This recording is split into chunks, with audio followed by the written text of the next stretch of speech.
Trump ఫ్లోరిడాలో నిన్న ఒక కార్యక్రమానికి హాజరయ్యాడు. అదే ఫ్యూచర్ ఇన్వెస్ట్మెంట్ ఇనిషియేటివ్ అనే కార్యక్రమం. అక్కడ మాట్లాడుతూ ఏవేవో మాట్లాడేశాడు. నిన్న కూడా దీని గురించి మాట్లాడుకున్నాం. అయితే అదే కార్యక్రమంలో నిన్నేం మాట్లాడాడంటే సౌదీ అరేబియా యువరాజు మహమ్మద్ బిన్ సల్మాన్ గురించి తప్పుగా మాట్లాడాడు. ఈ గల్ఫ్ దేశాలన్నీ అమెరికాతో కలిసి పోరాడుతున్నాయి.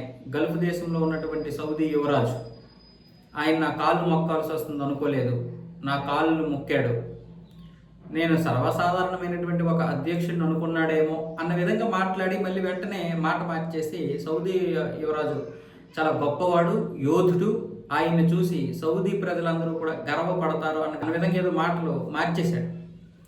ఎందుకు మాట్లాడాల్సి వచ్చిందో ఎందుకు మార్చేసాడో తెలియదు, కానీ మొత్తానికి ట్రంప్ నిన్న చేసినటువంటి వ్యాఖ్యలు ఇప్పుడు బాగా వైరల్ అవుతున్నాయి.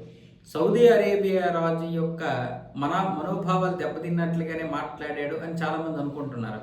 మరొక వైపు సౌదీ దీని గురించి ఎక్కడ స్పందించలేదు. పైగా సౌదీ అరేబియా లోపాయికారికంగా అమెరికాతో మంతనాలు చేసినట్లుగా కూడా చెప్పుకుంటున్నారు. ఎలాగైనా సరే మీరు ఇరాన్ను ఓడించాలి, ఇరాన్ ఓడిపోవాలి, అక్కడ ఉన్నటువంటి అధికార మార్పిడి జరగాల్సిందే అని ఒప్పందం కూడా చేసుకున్నట్లు చెప్తున్నారు. సో ఇలాంటి నేపథ్యంలో ఇప్పుడు సౌదీ అరేబియా రాజు ట్రంప్ ఎలా మాట్లాడినా ఆయన్నైతే వ్యతిరేకించడు అని కూడా అనుకుంటున్నారు.